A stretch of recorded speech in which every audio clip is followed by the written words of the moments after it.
ось жених ряде опівночі,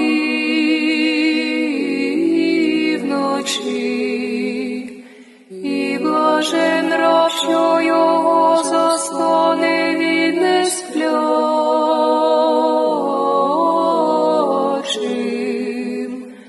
а недостойний, що його знайде недбалим.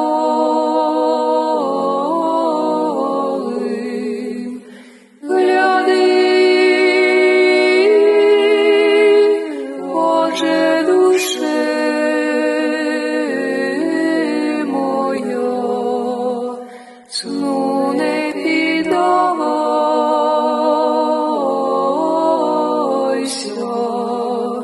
щоб на смерть не було тебе віддано,